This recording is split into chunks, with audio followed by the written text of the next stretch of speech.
الحمدللہ الحمدللہ وکفا والصلاۃ والسلام علی عبادہ الذین اصطفیٰ خصوصاً علی افضلہم وخاتم النبیین محمد الامین وعلی آلہ واصحابہ اجمعین. اعوذ باللہ من الشیطان الرجیم. بسم اللہ الرحمن الرحیم. قال اللہ عز وجل فی کتابہ الکریم وَإِن كُنتُم فِي رَيْبٍ مِّمَّا نَزَّلْنَا عَلَىٰ عَبْدِنَا فَأْتُوا بِسُورَةٍ مِّن مِّثْلِهِ وَادْعُوا شُهَدَاءَكُم مِّن دُونِ اللَّهِ إِن كُنتُمْ صَادِقِينَ فَإِن لَّمْ تَفْعَلُوا وَلَن تَفْعَلُوا فَاتَّقُوا النَّارَ الَّتِي وَقُودُهَا النَّاسُ وَالْحِجَارَةُ أُعِدَّتْ لِلْكَافِرِينَ وَبَشِّرِ الَّذِينَ آمَنُوا وَعَمِلُوا الصَّالِحَاتِ أَنَّ لَهُمْ جَنَّاتٍ تَجْرِي مِن تَحْتِهَا الْأَنْهَارُ.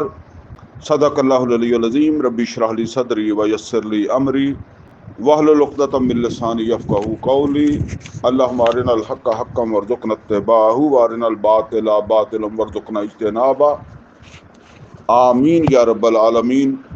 عزیز دوستو، پچھلی مرتبہ ہم نے سورہ بقرہ کی 2 آیتیں 21 اور 22 یہ 2 آیتیں جو پڑھی تھیں، ان کے حوالے سے جو موضوع ہم نے سمجھا تھا وہ یہ ہے کہ عبادت کیا ہے.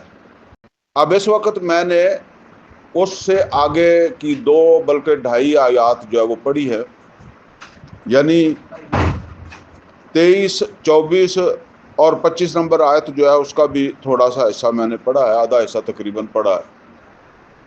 یہ آیات ہیں جو اس وقت میں نے پڑھی ہیں اور ان کے حوالے سے انشاءاللہ جو ہے وہ آج کے ہمارے اس درس میں گفتگو ہوگی. یہ درس بھی بہت اہم ہے اور پوری توجہ اس کے لیے درکار ہے. موضوع کیا ہے آج کے اس درس کا؟ موضوع یہ ہے کہ محمد الرسول اللہ صلی اللہ علیہ وسلم کی رسالت کا اصل معجزہ، یعنی نبی صلی اللہ علیہ وسلم کی رسالت کی دلیل پر جو معجزہ پیش کیا گیا، وہ معجزہ کون سا ہے، اس کی اہمیت کیا ہے. معجزے کے حوالے سے سمجھ لیں کہ ہمارے ہاں 2 الفاظ جو ہے وہ یا 2 اصطلاحیں استعمال ہوتی ہیں. ایک ہے معجزہ اور ایک کرامت. معجزہ عام طور پر منسوب ہے پیغمبروں کے ساتھ اور کرامت عام طور پر منسوب ہے اولیاء اللہ کے ساتھ. باقی دونوں چیزیں جو ہیں یہ خرق عادت ہوتی ہیں تو معجزہ ہوتا ہے. یعنی ایک روٹین ہوتا ہے نا، روٹین سے ہٹ کر کچھ ہونا، جسے عام انسان جو ہے نا اس کی عقل سمجھ جو ہے اس سے یہ بالا تر کوئی چیز جو ہے ہو جائے تو اس کو معجزہ کہتے ہیں. یعنی عام عقل کے مطابق نہیں ہو سکتا لیکن ایک چیز ہو گئی تو اس کو جو ہے وہ معجزہ یا اس کو جو ہے وہ کرامت کہہ دیتے ہیں. تو یہ معجزے جیسے میں نے بتایا کہ انبیاء کو بھی اللہ تعالیٰ کی طرف سے ملتے رہے ہیں اور اللہ کے جو بھی ولی ہوں ان کو بھی اللہ تعالیٰ کی طرف سے کوئی کرامت مل سکتی ہے. دیکھیں یہ 2 چیزیں ہیں. ایک یہ ہے کہ میں یہ کہوں کہ فلاں بزرگ جو ہے نا اس کو کرامت ملی ہوئی ہے، یہ اور بات ہے. اور ایک یہ ہے کہ میں کہتا ہوں کہ اللہ تعالیٰ کسی ولی کو کسی بزرگ کو کرامت دے بھی سکتا ہے. میرے پاس اس بات کا جو ہے نا وہ کوئی اگر طریقہ ہے یا میری تسلی ہے تو اور بات ہے. ادروائز ہو سکتا ہے کوئی ایسے ہی کہہ دے کہ میرے پاس کرامت ہے، ٹھیک ہے نا. کوئی جادوگر بھی کہہ دے.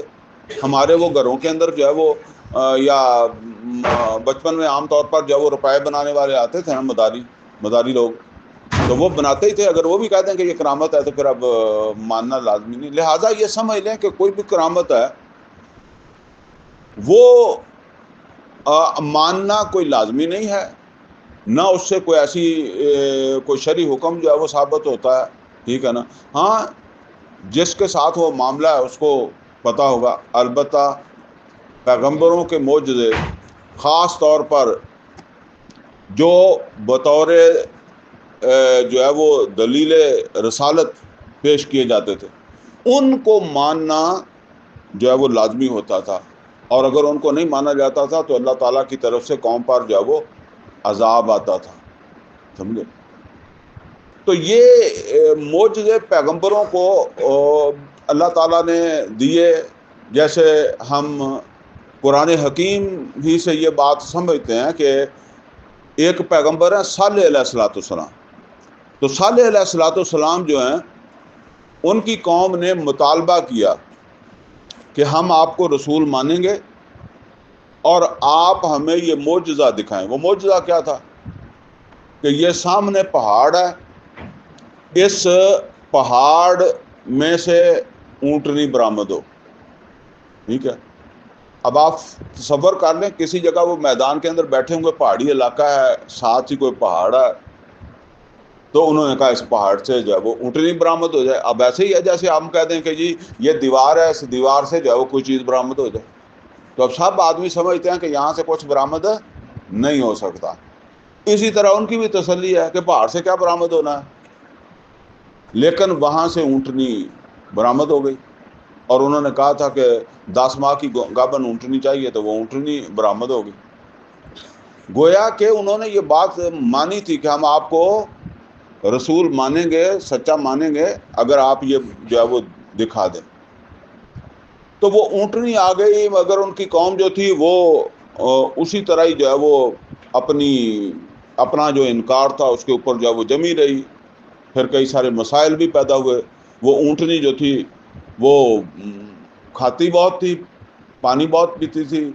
اس زمانے میں کوئی جو ہے نا وہ اس طرح کی ملیں، جاگیریں، کوئی رہائشی کالونیاں، اس طرح کا تو تھا نہیں کوئی سسٹم۔ زراعت بھی جو ہے وہ کوئی ہوگی، تھوڑی بہت ہوگی، ورنہ نہیں کوئی اس طرح کی۔ اب وہاں جو روزی روٹی ہے یا وسائل جس کو آپ کہتے ہیں، وہ بکریاں ہیں، گائے ہے، اونٹ ہے، تو ظاہر ہے یہ بھی چریں گے تو اب وہ اونٹنی بھی چرے گی۔ اس کے ساتھ اللہ تعالیٰ نے یہ فرما دیا کہ اس اونٹنی کو کوئی بری نیت سے ہاتھ نہ لگائے، جس کھیت میں چاہے، جس چراگاہ میں چاہے جائے چرے، جہاں سے چاہے پیے۔ وہ پھر ان کے جو جانور تھے ان کو کوئی چارہ ہی نہیں ملتا تھا، پانی نہیں ملتا تھا، سارا پانی پی جاتی تھی۔ ایک ہی کوئی کنواں گھاٹ تھا شہر میں یا بستی میں، اور وہ ہر طرف سے چارہ کھا جاتی تھی۔ پھر کچھ دن بعد جو ہے وہ صالح علیہ الصلوۃ والسلام سے کوئی معاہدہ ہوا کہ بھئی یہ کوئی طریقہ ہونا چاہیے۔ تو پھر طریقہ یہ طے ہوا کہ ایک دن وہ پانی پیے گی اور چارہ چرے گی، دوسرے دن باقی قوم کی بکریاں چارہ چریں گی، پانی پئیں گی۔ تو ظاہر بات ہے پہلے وہ روزانہ ان کے لیے ہوتا تھا، اب وہ ایک دن کا فرق آ گیا، مسائل پیدا ہوئے، کرتے کراتے لوگوں کو غصہ آیا، اور انہی میں سے کچھ آدمی نے وہاں آدمیوں نے مل کر، یا ایک آدمی نے اونٹنی جو ہے وہ قتل کر دی، مار دی، ٹانگیں کاٹ دی اس کی۔ بہرحال وہ اللہ تعالیٰ کی طرف سے جو ہے وہ عذاب ہے۔ اب دیکھیں اسی طرح اللہ تعالیٰ نے موسیٰ علیہ الصلوۃ والسلام کو جو ہے وہ جس وقت پیغمبری سے سرفراز کیا، وہ مدین گئے ہوئے تھے، مدین سے واپس آ رہے تھے، ساتھ بیوی تھی، بکریاں تھیں جو 8-10 سال میں انہوں نے بنائی تھی، ان کو لے کر جو ہے وہ آ رہے تھے۔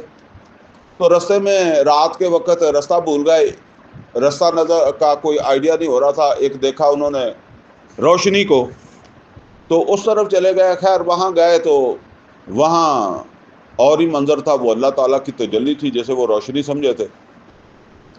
تو اب وہاں پھر اللہ تعالیٰ کی طرف سے موسیٰ علیہ الصلوۃ والسلام کو مخاطب کیا گیا، اور موسیٰ علیہ الصلوۃ والسلام کو مخاطب کر کے فرمایا گیا کہ موسیٰ، میں اللہ ہوں اور میری عبادت کرو، اور میری طرف سے تمہیں جو ہے وہ پیغمبری پر سرفراز کیا جا رہا ہے، اور تمہیں بھیجا جا رہا ہے فرعون کی طرف۔ فَاذْهَبْ إِلَىٰ فِرْعَوْنَ إِنَّهُ طَغَىٰ، فرعون کی طرف جاؤ، وہ بڑا سرکش ہے۔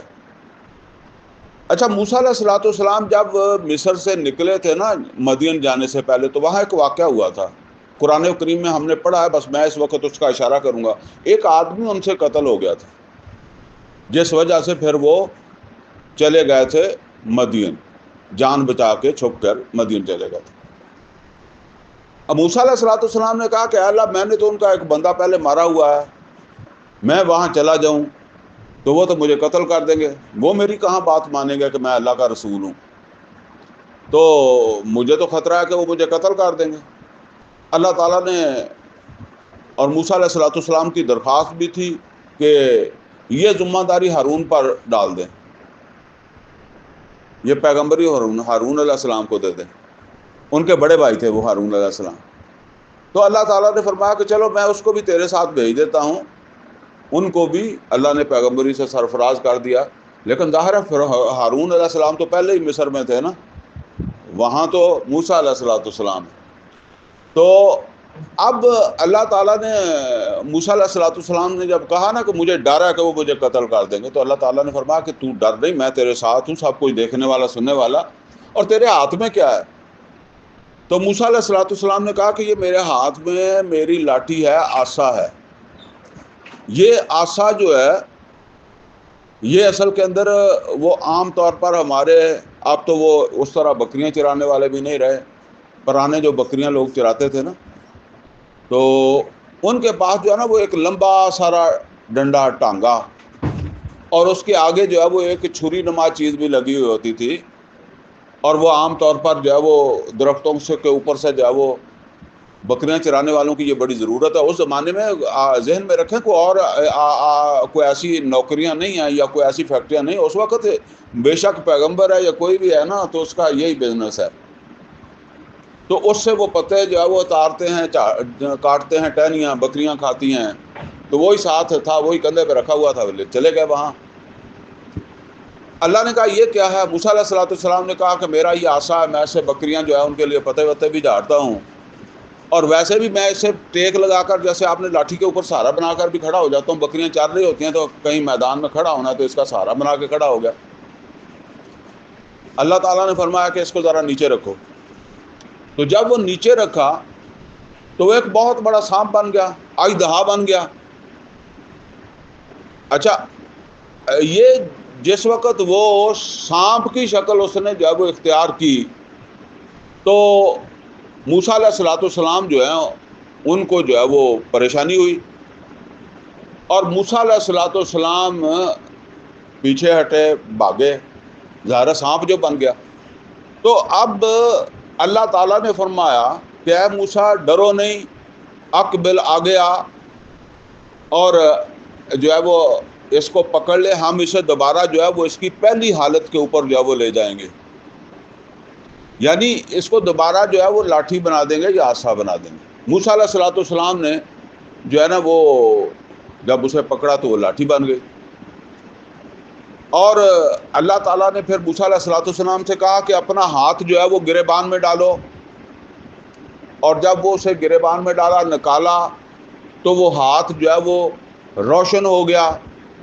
اب بغیر کسی بیماری کے یا کسی پرابلم کے، کئی دفعہ وہ بیماری بھی ہوتی ہے نا پھل بہری، اس سے بھی جسم سفید ہو جاتا ہے نا، تو یہ نہیں تھی، مطلب یہ ہے کہ بالکل سفید، اور اس میں سے روشنی بھی جب وہ نکلتی تھی، ایسی زبردست روشنی جیسے آپ سمجھ لیں سورج سے نکلتی ہے لائٹ۔ وہ کوئی مسئلہ نہیں ہوتا تھا موسیٰ علیہ الصلوۃ والسلام کو، یا اس کی کوئی تکلیف نہیں ہوتی تھی، یہ ید بیضا تھا، پھر ڈالتے تھے تو وہ لائٹ بجھ جاتی تھی۔ اللہ تعالیٰ نے کہا کہ ویسے موسیٰ علیہ الصلوۃ والسلام کو اللہ تعالیٰ نے 9 نشانیاں دی تھی، لیکن جو نشانیاں فرعون کے پاس جا کر پیش کرنی تھی موسیٰ علیہ الصلوۃ والسلام کی رسالت کی دلیل کے طور پر، نوٹ کریں دلیل کسے کہتے ہیں؟ ثبوت، بھائی میں اللہ کا پیغمبر ہوں، ہم مانیں گے، یہاں سے اونٹنی نکال دو، یہ صالح علیہ الصلوۃ والسلام بات۔ تو اب موسیٰ علیہ الصلوۃ والسلام چلے گئے فرعون کے دربار میں، اور فرعون سے جا کر کہا کہ میں اللہ کا پیغمبر ہوں۔ تو فرعون جو تھا اس نے کہا کہ تیرے پاس کوئی دلیل ہے کہ تو پیغمبر ہے؟ تو موسیٰ علیہ السلام نے کہا ہاں پیغمبری کی دلیل ہے. تو انہوں نے وہ لاٹھی جو تھی وہ آسا جو تھا وہ نیچے رکھا, وہ ایک بہت بڑا سانپ بن گیا. تو بڑے پریشان ہوئے وہ فرعون اور اس کے ساتھی. بہرحال پھر انہوں نے اپنا ہاتھ جو ہے وہ نکالا تو وہ چمکنے لگ گیا. اب دلیل انہوں نے مانگی تھی, لیکن جب دلیل دے دی تو انہوں نے اس دلیل کو کے توڑ کرنے کی کوشش کی. یہ سمجھیں معجزہ جو ہے اس کا توڑ نہیں ہو سکتا, تبھی وہ معجزہ ہے نا. اگر توڑ ہی ہو گیا تو پھر کیا معجزہ ہے. تو توڑ کے لیے پھر انہوں نے جادوگر بلائے, اور وہ جادوگر جو تھے وہ خود ہار گئے. وہ ہم نے کئی دفعہ پڑھا ہے کہ وہ خود ایمان جو ہے وہ لیا. اچھا اینڈ رزلٹ کیا ہوا؟ جب انہوں نے اس معجزہ نہیں مانا تو آخر بات پھر یہاں تک ہی پہنچی کہ پھر وہ جیسے وہ صالح علیہ السلام کی قوم تباہ ہوئی تھی, وہ بھی تباہ غرق ہو گئے سارے. اچھا اب یہ سمجھ لے کہ اسی طرح عیسیٰ علیہ السلام کے بارے میں بھی سمجھ لیں. عیسیٰ علیہ السلام جب اللہ کے رسول بن کر تشریف لائے تو عیسیٰ علیہ السلام نے بھی ان سے کہا کہ میں اللہ تعالیٰ کی طرف سے تمہاری جانب رسول ہوں. بنی اسرائیل سے کہا کہ میں اللہ کی جانب سے تمہاری طرف رسول ہوں. اب رسالت کی دلیل کے طور پر کیا کہتے ہیں کہ دیکھو میں مردے کو زندہ کر دیتا ہوں اللہ کے حکم سے, میں پیدائشی اندھا, ماں کے پیٹ سے جو اندھا پیدا ہوا ہے اس کو بھی ٹھیک کر سکتا ہوں اللہ کے حکم سے,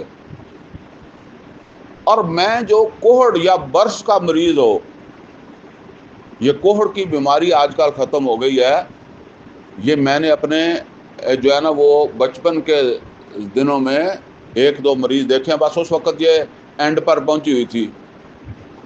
تو وہ جو بیماری کسی کو لگ جاتی تھی, جسم گلنا شروع ہو جاتا تھا, گھر والے مریض کو نکال دیتے تھے, علاج اس کا کوئی ہوتا نہیں تھا, بو بھی آتی تھی, اور میرے خیال میں اس سے دوسروں کو لگنے کا ڈر بھی ہوتا تھا, جزام بھی اسے کہتے ہیں, وہ لگنے کا ڈر. گھر والے بھی نکال دیتے تھے کہ بھائی اب تو وہ پھر مانگتا پھرتا تھا اسی طریقے سے, کوئی اسے پاس نہیں بیٹھنے دیتا تھا, بس ایسے تھوڑی بہت کھانا پینا دے دیتے تھے لوگ. تو یہ میں نے اپنے بالکل بچپن کے اندر جو ہے نا کوئی ایک دو مریض دیکھے مانگتے پھرتے, وہ بھی گاؤں میں ہمارے مانگنے کے لیے آئے تھے. تو بہرحال اب تو سمجھ لیں کہ اللہ تعالیٰ نے انسانوں کو جو عقل سمجھ دی ہے, تو اس کے نتیجے کے اندر جو ہے وہ بیماری ختم ہو گئی. کئی بیماریاں ختم ہو گئی, ٹی بی ختم ہو گئی, کوڑ ختم ہو گیا, چیچک ختم ہو گئی, خسرہ ختم ہو گیا, اس طرح کی بڑی ساری بیماریاں ختم ہو گئی ہیں. تو اسی طرح وہ بھی ختم ہو گئی. لیکن آپ ذرا سمجھیں کہ یہ ابھی ختم ہوئی ہے نا, تو عیسیٰ علیہ السلام نبی صلی اللہ علیہ وسلم سے بھی آپ سمجھ لیں کہ پہلے 500 سال پہلے تشریف لائے ہیں نا, 500 550 سال جو ہے وہ پہلے آئے ہیں عیسیٰ علیہ السلام. نبی صلی اللہ علیہ وسلم 571 عیسوی میں تشریف لائے ہیں نا.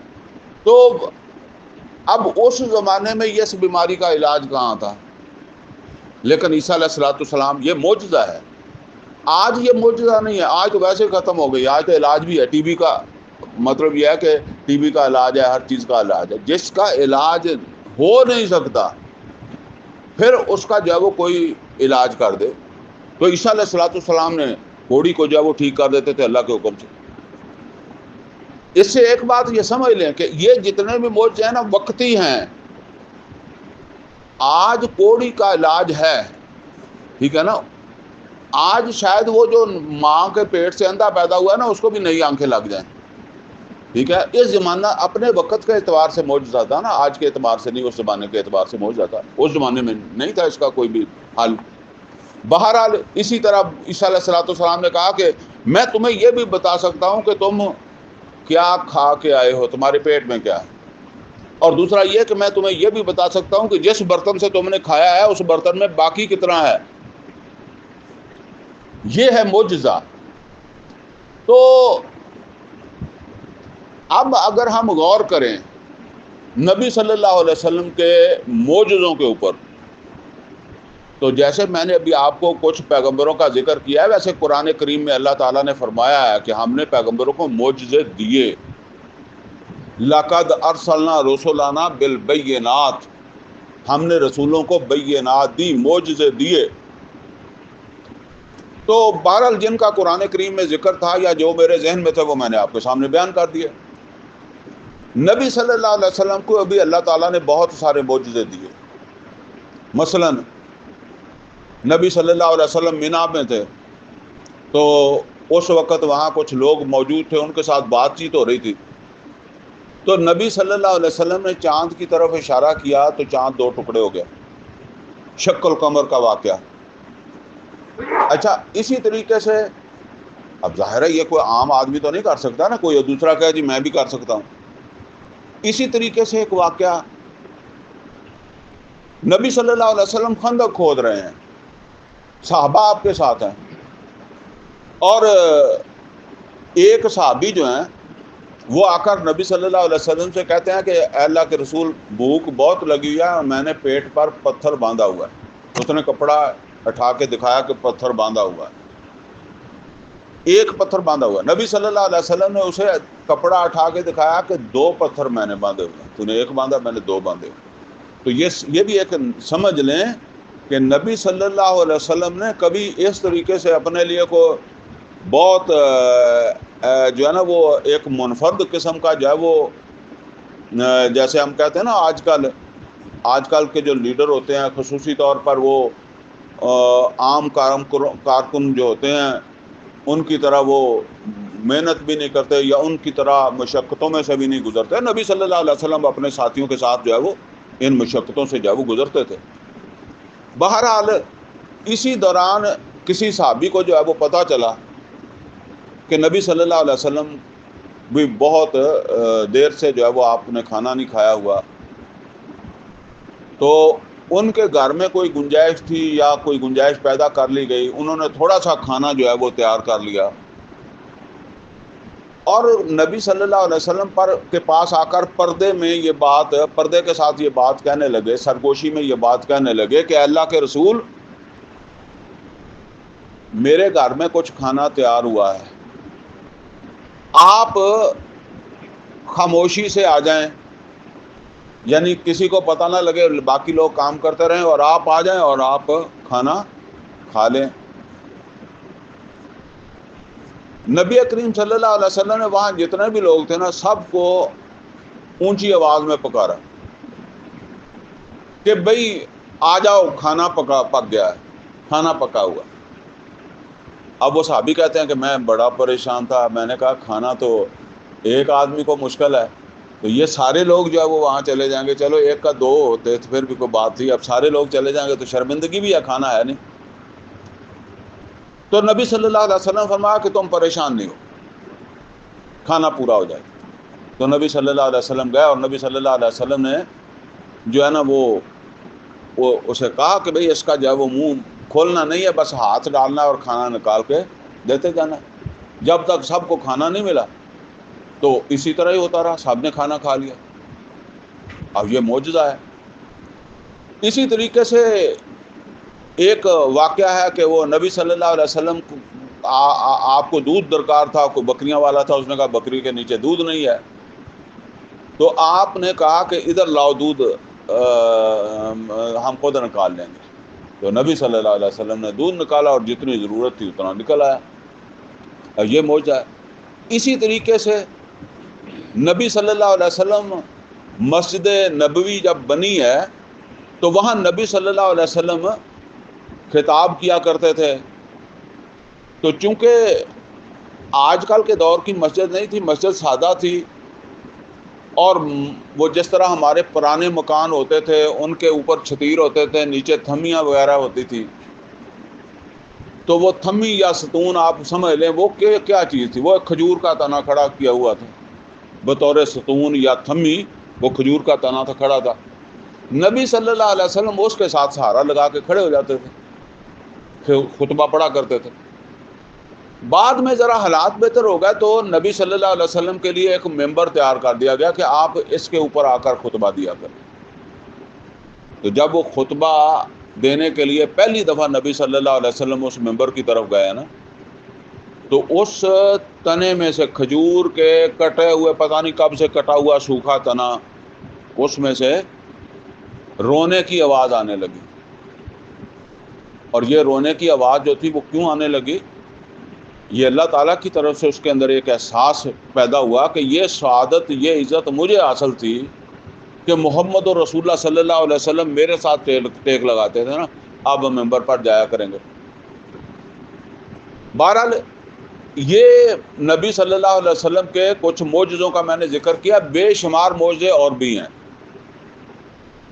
لیکن اب آئیں اس بات کی طرف کہ یہ معجزے ہیں، لیکن یہ معجزے رسالت کی دلیل کے طور پر نبی صلی اللہ علیہ وسلم نے نہیں پیش کیے. سمجھ آئے نا؟ جیسے میں نے آپ کو بتایا تھا کہ موسیٰ علیہ السلام کو معجزے تو اللہ تعالیٰ نے 9 دیے تھے، سورہ اعراف میں ذکر ہے. البتہ رسالت کی دلیل کے طور پر جو فرعون نے جب مانگے ہیں تو ان کے سامنے پیش کیے ہیں وہ 2 معجزے. اسی طرح محمد اور رسول اللہ صلی اللہ علیہ وسلم نے اپنے جو مخاطب تھے، اور یہ نوٹ کریں کہ مکہ میں نبی صلی اللہ علیہ وسلم کے جو مخاطب تھے وہ بار بار معجزہ مانگتے تھے. اچھا، وہ معجزہ کیسا مانگتے تھے؟ وہ کہتے تھے کہ آپ ہمیں اس طرح کی کتاب لا کے دکھائیں جس طرح کی موسیٰ علیہ السلام کو ملی. آپ جو ہے وہ ہمارے سامنے آسمان پر چڑھیں اور وہاں سے کتاب لے کر جب وہ نیچے آئیں، ہم اسے پڑھیں گے، ہاتھ لگا کے دیکھیں گے، پھر ہم رسول مانیں گے. پھر وہ کہتے تھے کہ آپ اللہ کے رسول ہیں تو آپ اپنے ساتھ 2 فرشتے لے کر آئیں، ہم پھر مانیں گے کہ آپ رسول ہیں.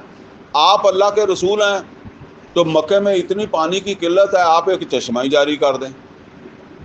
ٹھیک ہے، اب یہ معجزہ ہے، چشمہ جاری کر دیں. ان کو پتا ہے کہ ان پتھروں میں پانی جو ہے وہ بہت مشکل ملتا ہے. اب بھی آپ جاتے ہیں تو وہاں ہوٹل سے جب کھانا کھاتے ہیں تو پانی آپ کو پیسوں سے ملتا ہے. یہاں تو آپ جب ہوٹل سے کھانا کھاتے ہیں تو وہ جگ پانی کا بھر کے رکھ دیتے ہیں، وہاں نہیں رکھتے. وہاں آپ مانگیں گے جس طرح آپ نے روٹی مانگی ہے نا، اسی طرح پانی بھی مانگیں گے تو وہ بوتل آپ کو لا کر دیں گے. باقی وہ آب زمزم فری ہے، لیکن ظاہر ہے ہوٹلوں والے تو وہ نہیں لا کر دیتے نا آپ کو، تو وہاں سے آپ کو جو ملے گا وہ پانی ہوگا، لیکن وہ پانی قیمتاً ہوگا. تو اس زمانے میں آپ اندازہ کر لیں کہ کیا مسئلہ ہوگا. یہاں چشمہ جاری کر دیں، پھر یہاں آپ ایک باغ لگا کے دکھا دیں.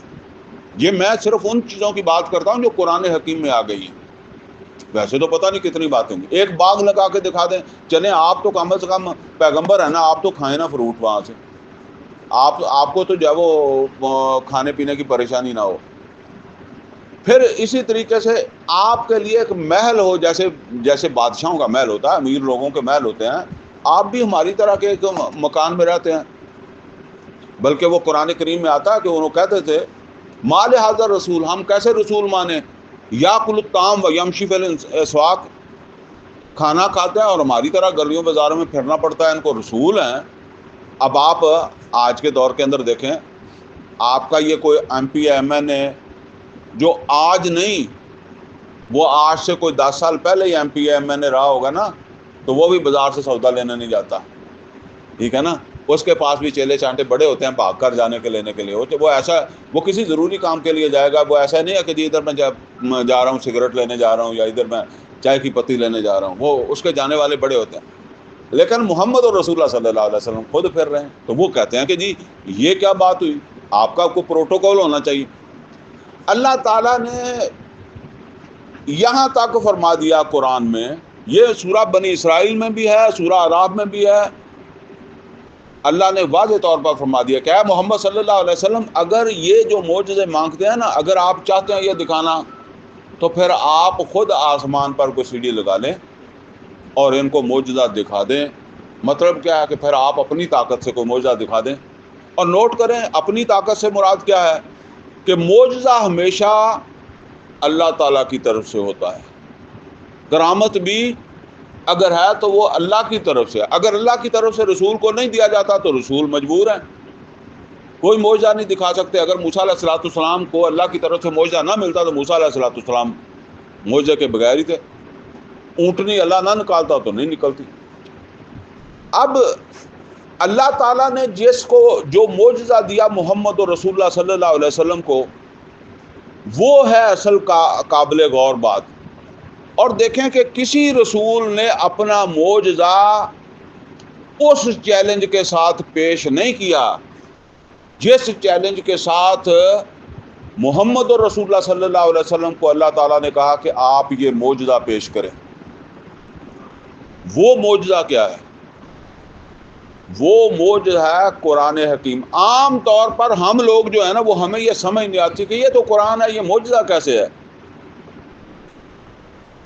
اب میں آپ کو سمجھاؤں گا معجزہ کیسے۔ یہ ٹھیک ہے، یہ قرآن حکیم صرف معجزہ نہیں ہے، یہ ایمان کا منبع بھی ہے، کتاب ہدایت بھی ہے، اس میں حکمت بھی ہے، لیکن اس کا ایک پہلو جو ہے اللہ نے اس کو معجزہ بنا دیا ہے۔ اچھا، معجزے کے بارے میں نے آپ سے شاید پہلے ذکر نہیں کیا۔ معجزہ کہتے ہیں، اردو میں کہتے ہیں عاجز آ جانا، کہتے ہیں عاجز آ جانا۔ یعنی ہم کہتے ہیں جی اس نے تو میرے ناک میں دم کر دیا، میں عاجز آ گیا، میں لاجواب ہو گیا، میرا منہ بند ہو گیا، میں کیا کروں، مجھے کوئی سمجھ نہیں آتی، اس کا کوئی میرے پاس توڑ نہیں ہے۔ اس کو ہم کہتے ہیں نا، اس طرح معجزہ جو ہے ایسا معجزہ کہ جس کا لوگوں کے پاس توڑ نہ ہو، اور رسول اسے چیلنج کے ساتھ پیش کرے۔ چیلنج، یہ جتنے پہلے معجزے ہیں نا، وہ چیلنج کے ساتھ نبی صلی اللہ علیہ وسلم نے نہیں پیش کیے کہ پہلے اعلان کروایا اور اب کہ آ جاؤ میں تمہیں جو ہے وہ کھانا پورا کر کے دکھاتا ہوں، یا میں بکری سے دودھ نکال کے دکھاتا ہوں، یا میں چاند کو 2 ٹکڑے کر کے دکھاتا ہوں۔ اس طرح کوئی اعلان عام کیا ہو۔ یہاں آپ دیکھیں کیسے اعلان عام کیا اللہ نے۔ سب سے پہلے، اور مکہ میں بنی اسرائیل سورت کے اندر پہلا اعلان آیا ہے، پہلا چیلنج آیا ہے۔ اور وہ چیلنج کس طریقے سے آیا؟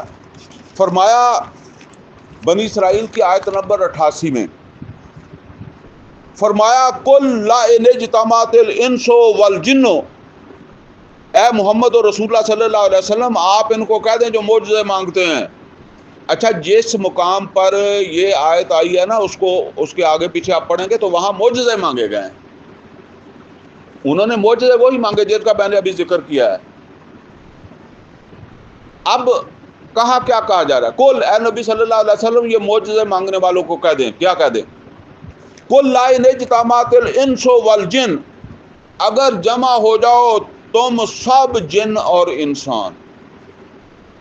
چیلنج کا انداز آپ کو محسوس ہو رہا ہے؟ کسی ایک بندے کو نہیں چیلنج دیا جا رہا، تمام انسانوں اور جنوں کو چیلنج دیا جا رہا ہے۔ قل، اے نبی صلی اللہ علیہ وسلم ان سے کہہ دیں لا ان اجتمعت الانس والجن الا ان یاتوا بمثل ھذا القرآن، اس بات پہ کہ تم لاؤ گے اس قرآن کی مثل، اس قرآن جیسا قرآن۔ آگے کیا فرمایا؟ لا یاتون بمثلہ، نہیں لا سکتے اس کی مثل، اس جیسا قرآن نہیں لا سکتے۔ ولو کان بعضهم لبعض ظہیرا، اگرچہ یہ جن اور انسان، تمام جن تمام انسان ایک دوسرے کی کتنی مدد کر لیں۔ چیلنج کی کوئی آپ کو انداز ہوا؟ یعنی ایک ہے آپ کسی ایک آدمی کو چیلنج کر رہے ہیں، ایک ہے یہ آپ اپنے شہر والوں کو چیلنج کر رہے ہیں، ایک یہ ہے کہ آپ پوری دنیا کو چیلنج کر رہے ہیں۔ یہ تو جن اور انسان، ان کو چیلنج ہے، اور چیلنج بھی قیامت تک کا لیے دے دیا، قرآن میں محفوظ کر دیا۔ اور ساتھ کیا ہے؟ نہیں لا سکتے۔ جب آپ یہ اس طرح کہتے ہیں نا کہ میرا کچھ نہیں بگاڑ سکتے میرے شہر والے، تو پھر شہر والوں میں کوئی نہ کسی کا دماغ جو ہے وہ پھر جاتا ہے، وہ کہتا ہے کہ اچھا تیرا تو حساب برابر کرتے ہیں پھر، ٹھیک ہے نا۔ یہ انداز ہے، نہیں لا سکتے۔ وَلَوْ كَانَ بَعْضُهُمْ لِبَعْضٍ ظَهِيرًا، یہ ایک دوسرے کی مدد کر لیں جتنی کر سکتے ہیں، تعاون کر لیں۔ کوئی جواب نہیں آیا۔ پھر نازل ہوئی سورہ ہود۔ سورہ ہود میں چیلنج کو چھوٹا کر دیا، ہلکا کر دیا کہ چلو اتنا نہیں ہوتا، یعنی قرآن جیسا قرآن نہیں لا سکتے تو چلو 10 صورتیں بنا کے لے آؤ۔ فرمایا سورہ ہود کی آیت نمبر 13 میں، ام یقولون افترا، کیا یہ کہتے ہیں کہ یہ قرآن جو ہے یہ خود بنا لیا گیا؟ یعنی دیکھیں، نوٹ کریں، یہ قرآن اللہ کی طرف سے آیا ہے، اور اللہ تعالیٰ یہ چیلنج دیتا ہے کہ کسی انسان میں اس طرح کا کلام کہنے کی صلاحیت نہیں ہے، کسی بھی انسان میں۔ یہاں کسی کا استثناء نہیں ہے کہ آپ سمجھیں کہ فلاں صحابی یا رسول صلی اللہ علیہ وسلم یا کوئی اور،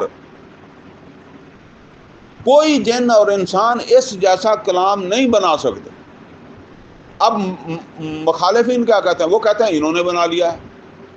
تو اب اللہ تعالیٰ فرما رہے ہیں کہ ام یقولون نفترا، کیا یہ کہتے ہیں کہ یہ بنایا ہوا ہے، یعنی یہ قرآن بنایا ہوا ہے، اللہ کی طرف سے نہیں ہے، بنایا ہوا ہے۔ کل، تو اے نبی صلی اللہ علیہ وسلم ان سے کہہ دیں فاتو بے عشر سور مثلہ مفتریات، پھر تم بھی جیسی 10 صورتیں بنا کے لے آؤ۔ یعنی پہلے کہا پورا قرآن لے آؤ، ابھی کیا کہا؟ 10 صورتیں بنا کر لے آؤ۔ اور آگے کیا کہا؟ وَادْعُوا مَنِ اسْتَطَعْتُم مِّن دُونِ اللَّهِ إِن كُنتُم صَادِقِينَ، تو بلا لو جو کوئی بھی تمہاری مدد کرتا ہے اس کام میں، جس کو بلا سکتے ہو، جس کا تعاون لے سکتے ہو، کھلی آزادی ہے اللہ کے علاوہ، صرف اللہ کے علاوہ جس کا بھی تعاون تمہیں مل سکتا ہے، لے کر اس جیسی 10 صورتیں بنا کے لے آؤ، ان کنتم صادقین، اگر تم سچے ہو۔ بھئی ظاہر بات ہے کہ محمد اور رسول اللہ صلی اللہ علیہ وسلم اگر بنا سکتے ہیں یا کسی سے بنوا سکتے ہیں، تو کیا پوری زمین کے اوپر کوئی اور انسان اور کوئی اور جن ایسا نہیں ہے کہ جو ایسا کر سکے؟ آگے جب کچھ عرصہ اس کا بھی جواب نہیں آیا تو پھر سورہ یونس نازل ہوئی ہے۔ سورہ یونس کے اندر جو ہے وہ آیت نمبر 38 ہے، جس میں اللہ تعالیٰ نے پھر ایک چیلنج کو اور چھوٹا کر دیا، یعنی 10 صورتوں کے چیلنج کی جگہ ایک صورت کا چیلنج کر دیا۔ پہلے پورے قرآن کا، پھر 10 صورتوں کا، پھر ایک صورت کا چیلنج کر دیا۔ فرمایا یونس، سورہ یونس آیت نمبر 38 میں، ام یقولون افطرا، کیا یہ کہتے ہیں کہ یہ گاڑ لیا گیا، بنا لیا گیا محمد اور رسول اللہ صلی اللہ علیہ وسلم نے یا کسی اور نے بنایا ہے، جس طرح وہ سورہ ہود میں آغاز میں آیا۔ آگے کیا فرمایا؟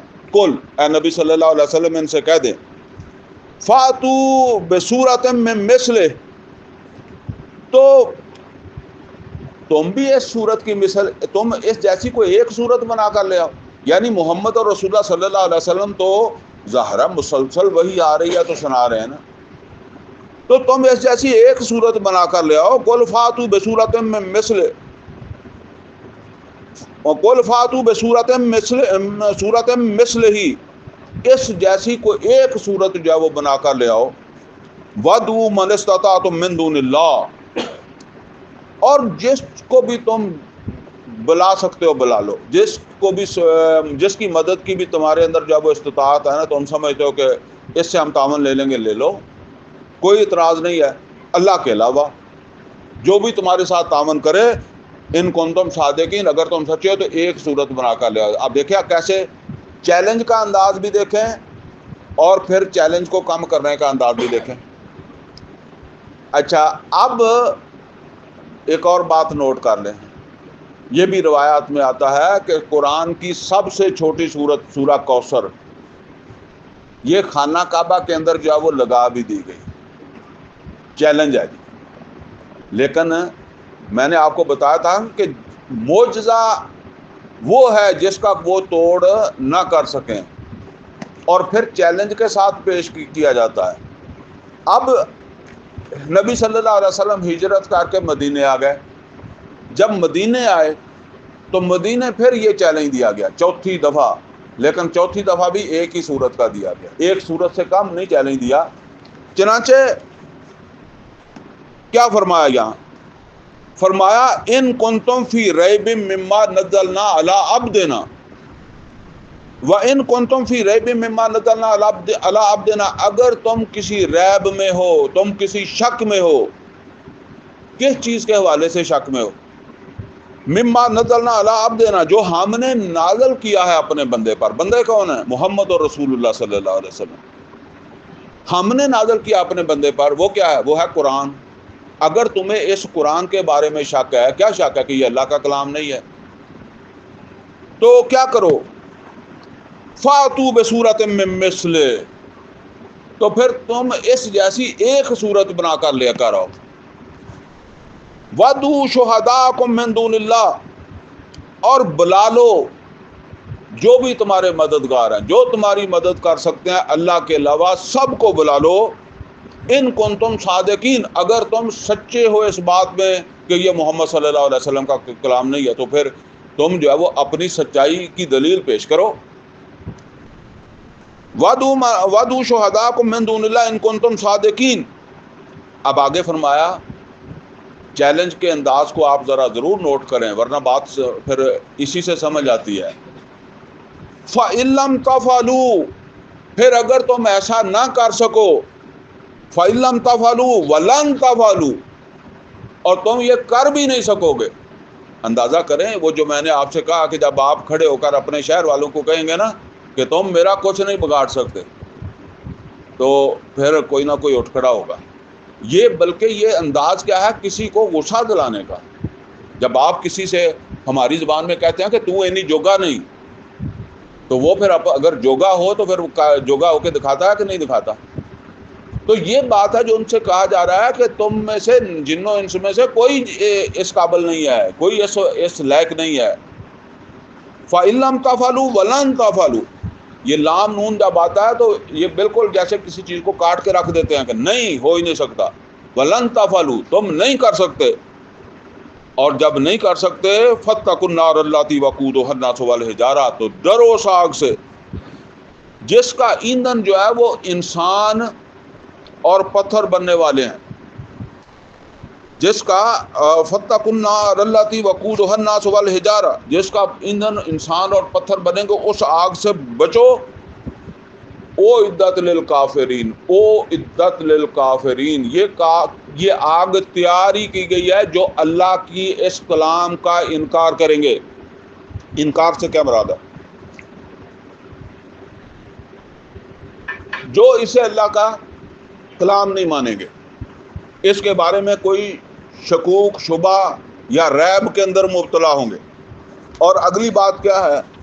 فرمایا وَبَشِّرِ الَّذِينَ آمَنُوا وَعَمِلُوا الصَّالِحَاتِ، خوشخبری دے دیں ان لوگوں کو جو ایمان لائیں اور اچھے عمل کرنے لگ جائیں۔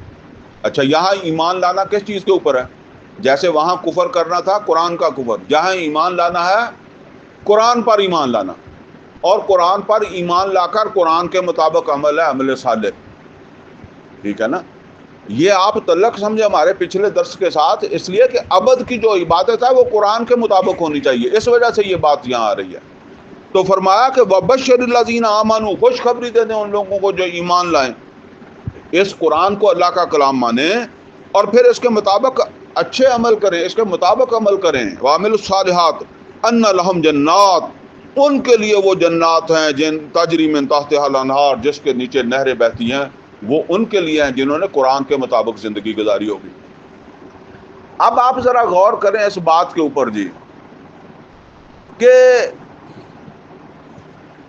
جتنے بھی معجزے جن کا میں نے پہلے ذکر کیا، موسیٰ علیہ الصلوۃ والسلام کا معجزہ، عیسیٰ علیہ الصلوۃ والسلام کے معجزے، صالح علیہ الصلوۃ والسلام کا معجزہ، یا محمد اور رسول اللہ صلی اللہ علیہ وسلم کے بھی وہ معجزے جن کا میں نے قرآن کے علاوہ، قرآن بھی ایک معجزہ ہے، دوسرے معجزوں کا ذکر کیا، وہ سارے معجزے وقتی معجزے تھے۔ آج دنیا میں وہ معجزے موجود ہیں؟ آپ دیکھنا چاہیں کہ جی کہاں ہے عیسیٰ علیہ الصلوۃ والسلام مردے کو زندہ کرتے، دیکھ سکتے ہیں؟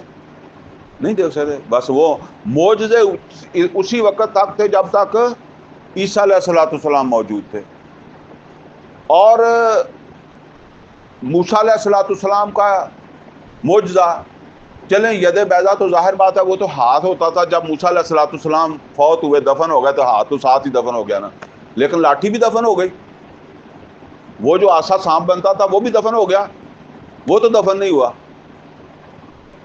وہ لاٹھی موجود رہی جو بہت بڑا سانپ بنتی تھی، اور بنی اسرائیل نے اس لاٹھی کو بہت سنبھال کر رکھا۔ تابوت سکینہ کا نام آپ نے سنا ہوگا، تابوت سکینہ کے اندر انہوں نے ہارون علیہ الصلوۃ والسلام اور موسیٰ علیہ الصلوۃ والسلام کے جو بقایا جات تھے نا وہ سنبھال کر رکھے ہوئے تھے. وہ لاٹھی موجود رہی، لیکن موسیٰ علیہ الصلوۃ والسلام کے بعد اس نے کسی نے اس کو لاٹھی کو کبھی سانپ بنتے نہیں دیکھا. سمجھے؟ اس کا کیا مطلب ہے کہ موسیٰ علیہ الصلوۃ والسلام کے بعد اب وہ محض لاٹھی ہے. اس کا معجزے کا پہلو ختم ہو گیا. وہ کس کے ساتھ تھا؟ موسیٰ علیہ الصلوۃ والسلام کے ساتھ تھا. کسی پیغمبر کا آج معجزہ نہیں ہے. لیکن جو بات میں آج اس طرف آپ کی توجہ کروانا چاہتا ہوں، محمد اور رسول اللہ صلی اللہ علیہ وسلم کا یہ معجزہ زندہ معجزہ ہے. یہ معجزہ آج بھی وہی تاثیر رکھتا ہے جو تاثیر اس معجزے کی محمد اور رسول اللہ صلی اللہ علیہ وسلم کے ساتھ تھی، وہی تاثیر اس میں آج بھی موجود ہے. لیکن موسیٰ علیہ الصلوۃ والسلام کی لاٹھی کی تاثیر ختم ہو گئی تھی. موسیٰ علیہ الصلوۃ والسلام کے بعد قرآن کی وہ تاثیر ختم نہیں ہوئی، اب بھی موجود ہے اس کی وہ تاثیر. لیکن مسئلہ یہ ہے کہ جو تاثیر محمد اور رسول اللہ صلی اللہ علیہ وسلم کے ہاتھوں اس قرآن کی ظاہر ہوئی، ہمیں اس کا بھی شعور نہیں ہے. یہ دیکھیں نبی صلی اللہ علیہ وسلم کتنے عرصے میں آپ کا اور اس قرآن کا کتنا عرصہ ساتھ رہا ہے نبی صلی اللہ علیہ وسلم کا؟ 23 سال کہہ لیں. ویسے 23 سال چاند کے بنتے ہیں. سورج کا دن بڑا ہوتا ہے، سورج کا سال بڑا ہوتا ہے نا، تو وہ 22.5 ہی بنتے ہیں. جب ہم یہ بناتے ہیں نا 23 کہتے ہیں، وہ چاند کا کہتے ہیں. سورج کے تو اور بھی کم ہو گئے، تو ہمارے تو سورج ہی چلتا ہے نا. تو 22.5 سال کا عرصہ آپ کتنا کے سمجھتے ہیں؟ بہت زیادہ سمجھتے ہیں. 22.5 سال. اب اس کو کوئی سیاسی بات نہ سمجھے، میں صرف سمجھانے کے لیے ایک بات کہتا ہوں، آپ کو سمجھ آ جائے. اب دیکھیں یہ عمران خان کہتا ہے جی میں 22 سال سے لگا ہوا ہوں. 22 سال میں کہاں پہنچا؟ اور اس کے کام کا بھی آپ دیکھیں کہ کیا اس نے کیا ہے، کتنے اس کو سہارے ملے ہیں وہاں تک پہنچنے کے لیے، اور وہ بھی 3.5 سال. ٹھیک ہے نا؟ کتنی وہ اسے سیڑھیاں ملی ہیں جن سے وہ وہاں تک پہنچا ہے، اور 22.5 سال. یہاں آپ دیکھیں محمد اور رسول اللہ صلی اللہ علیہ وسلم پر قرآن نازل ہوا ہے، تو قرآن بھی سارا ایک دفعہ نازل نہیں ہوا ہے. کچھ سارا پروگرام آپ کے پاس آیا ہی نہیں ہے. قرآن نازل ہو رہا ہے تو محمد اور رسول اللہ صلی اللہ علیہ وسلم کیا کر رہے ہیں؟ محمد اور رسول اللہ صلی اللہ علیہ وسلم اس قرآن کا پریکٹیکل کر رہے ہیں. اچھا، قرآن کا نزول کتنے عرصے میں پورا ہوا؟ 22.5 سال. ہوتا رہا نا 22.5 سال، جب تک نبی صلی اللہ علیہ وسلم دنیا میں رہے قرآن آتا رہا. تو 22.5 سال اس کے مطابق عمل ہوتا رہا. تو گویا ایک طرف قرآن مکمل ہوا، دوسری طرف عمل مکمل ہو گیا. ایک طرف وہ تھیوری مکمل ہوئی، دوسری طرف پریکٹیکل مکمل ہو گیا. اور وہ پریکٹیکل کہاں تک پہنچا؟ وہ صرف مسجد تک تھا؟ وہ صرف قبیلے تک تھا؟ یا آپ دیکھیں عرب کے اندر ایک سلطنت قائم ہوئی، محمد اور رسول اللہ صلی اللہ علیہ وسلم اس کے حکمران ہیں، اور احکم الحاکمین کی حاکمیت قائم ہو چکی ہے. یہ صرف 22 سال میں. کبھی آپ غور کریں اس بات کے اوپر، کتنے لوگ ایسے ہیں جو دل میں چاہتے ہیں کہ میں نمبردار بن جاؤں، بڑی کوشش بھی کرتے ہیں، ساری زندگی نہیں بن سکتے. کتنے لوگ ہیں جو کہتے ہیں کہ میں کونسلر بن جاؤں، ساری زندگی کونسلر نہیں بن سکتے. کوئی کہتا ہے میں نے بن جاؤں، MPA بن جاؤں، کوئی عہدہ مل جائے مجھے. کوئی کہتا ہے میرا بچہ ڈاکٹر بن جائے، کوئی کہتا ہے میرا بچہ انجینئر بن جائے. نہیں بن سکتے. کتنی خواہشات لے کر جو ہے وہ بڑے بڑے لوگ مر جاتے ہیں. آپ ذرا اندازہ کریں کہ عرب ایک ان پڑھ لوگوں کی سرزمین ہے. ان پڑھوں کو تو پھر جو ہے وہ سیدھا کرنا بہت مشکل ہو جاتا ہے نا. وہ کسی لالچ میں بھی جلدی سے نہیں آتے. یہ پڑھے لکھے زیادہ لالچی ہوتے ہیں، وہ کسی لالچ میں بھی نہیں آتے. آپ اندازہ کریں لاکھوں انسان ہیں، ان کے حکمران بن گئے ہیں محمد اور رسول اللہ صلی اللہ علیہ وسلم. اچھا ذرا حکمران بنے ہیں تو کیا ان سارے لوگوں کو تبدیل کر کے بنے ہیں کہ یا ایسے ہی بن گئے ہیں؟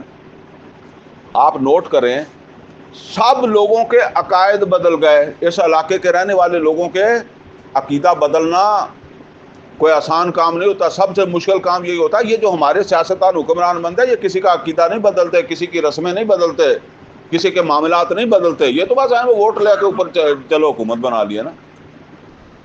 لوگوں کے عقیدے بدل دیے، پھر لوگوں کو عبادات کے نئے طور طریقے کا پابند بنا دیا، پھر لوگوں کو نئے رسم و رواج دے دیے، پھر لوگوں کو معاشرت کے نئے اصول دے دیے جن سے وہ بالکل واقف ہی نہیں تھے، پھر لوگوں کو معاش کے نئے اصول دے دیے کہ اب یہ حرام ہے یہ حلال ہے، پہلے جو حرام تھا اب وہ حلال ہے، پہلے جو حرام تھا اب وہ حلال ہے۔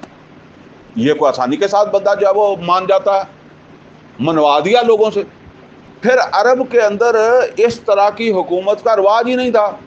یہ نوٹ کر لیں کہ جس چیز کا رواج نہ ہو اس کو بہت ذہن مشکل قبول کرتا ہے۔ مثال کے طور پر اب ہمارے ملک میں شہباز شریف حکمران ہے نا، تو یہ آج یہ اتر جائے، استعفیٰ دے دے تو سب کے ذہن کے اندر ہے کہ کوئی دوسرا بیٹھ جائے گا، لیکن جہاں اس کا رواج ہی نہیں ہے، وہاں کے لوگوں کا یہ مان لینا کہ محمد رسول اللہ صلی اللہ علیہ وسلم ہمارے حکمران ہیں، پھر محمد رسول اللہ صلی اللہ علیہ وسلم کے بعد یہ سلسلہ چل گیا، یہ آسان نہیں ہے۔ تو یہ سارا کمال کس کا ہے؟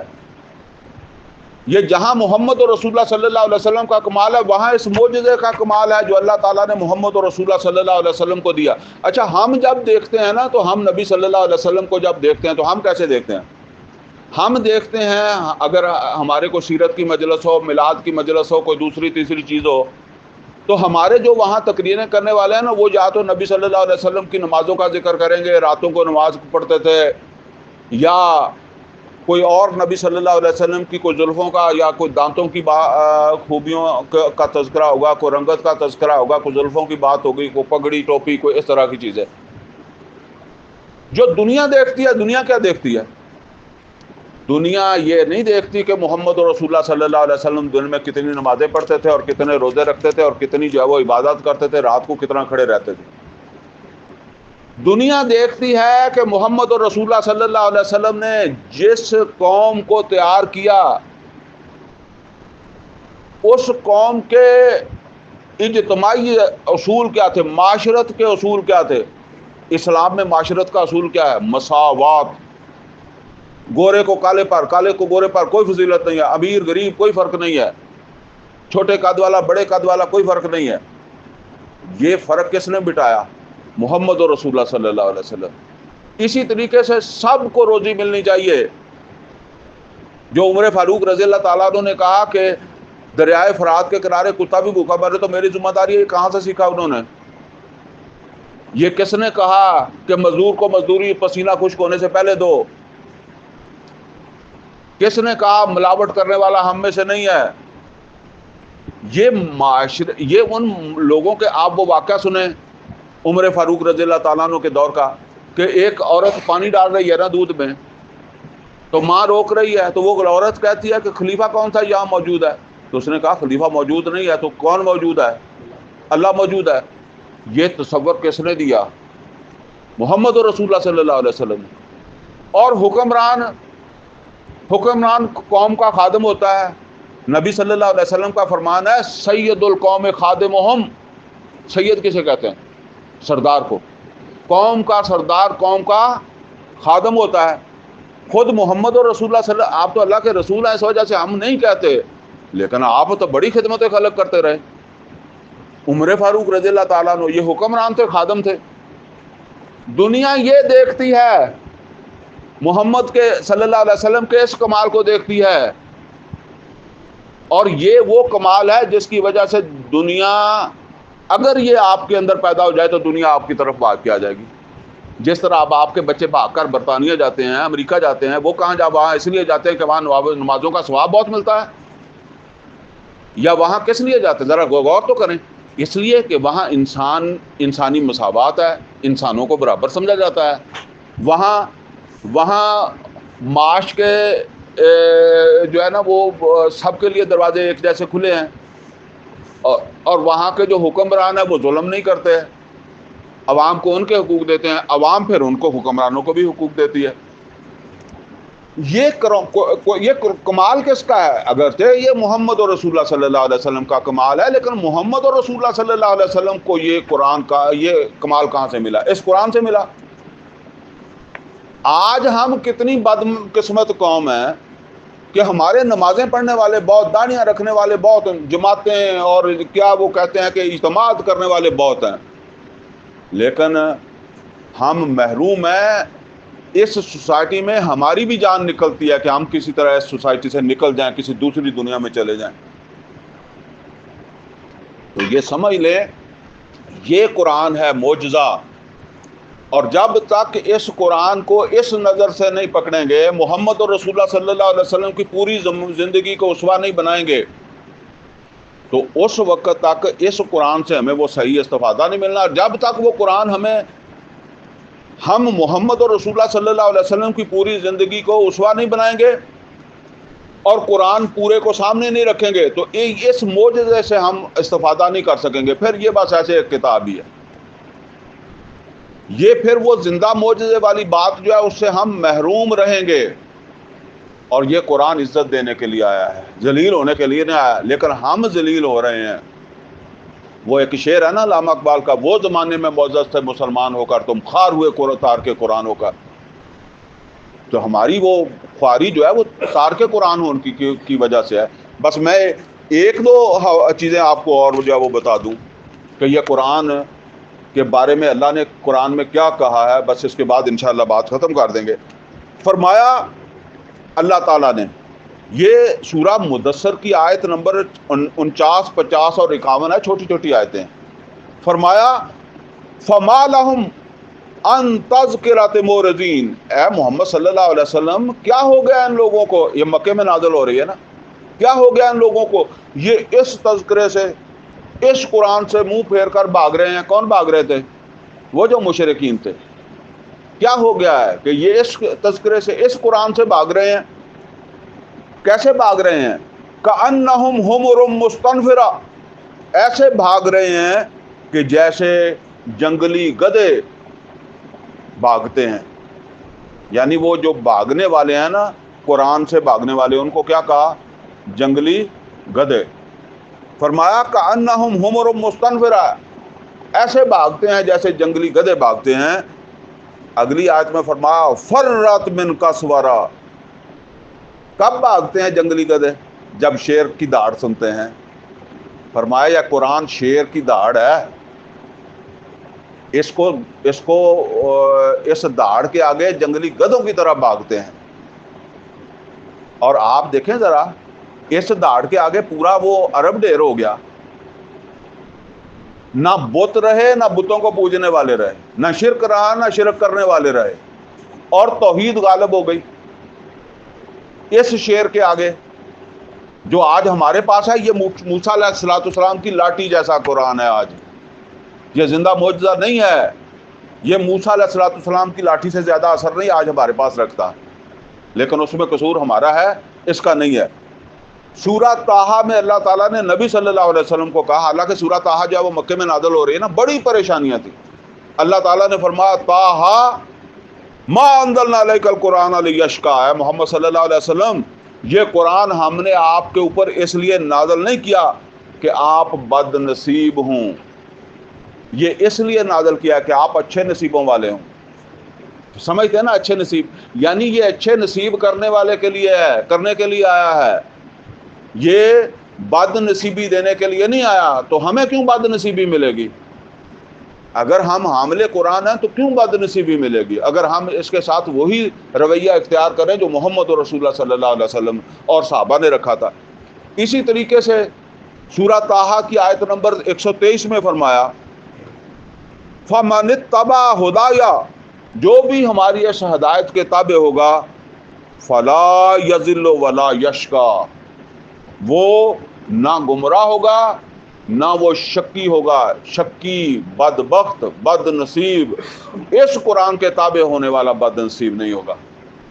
تو اصل بات یہ ہے جی کہ ہم نے اس قرآن کے ساتھ وہ اپنا تعلق ہی قائم نہیں کیا. وہ جو میں اکثر کہتا ہوں کہ ہماری بدقسمتی تو یہ ہے کہ ہم مسلمانوں کے گھر میں پیدا ہو کر 80-70 سال بعد جب مرتے ہیں تو ایک دفعہ بھی ہم نے پورا قرآن توجہ کے ساتھ سمجھ کر نہیں پڑھا ہوتا. مسلک ہمارا کوئی ہو، اہل حدیث ہوں، بریلوی ہو، دیوبندی ہو، سب کا حال ایک جیسا ہی ہے. بلکہ میں کہتا ہوں کہ 70 سالوں میں کم از کم 70 آیتیں ہی اچھی طرح سیکھی ہوں. حالانکہ محمد اور رسول اللہ کی سنت 22 سال ہے. 22 سال اگر آپ کو مل گئے ہیں تو اور آپ نے قرآن یعنی شعور کے 22 سال آپ کو مل گئے اور آپ نے قرآن سمجھا نہیں ہے تو پھر کیا کرتے رہے ہیں؟ تو پھر دنیا وہ سب سے بڑی نعمت جو سب سے بڑا معجزہ ہے اس سے محروم رہے ہیں. تو بہرحال یہ اپنے آپ کو بد نصیبی سے نکال کر خوش نصیب جو ہے وہ بننے کا نسخہ ہے. یہ معجزہ آج بھی زندہ ہے. اللہ تعالی ہمیں اس سے صحیح معنوں میں استفادے کی توفیق عطا فرمائے. اقول قولی ھذا واستغفرہ لی ولکم ولسائر المسلمین والمسلمات.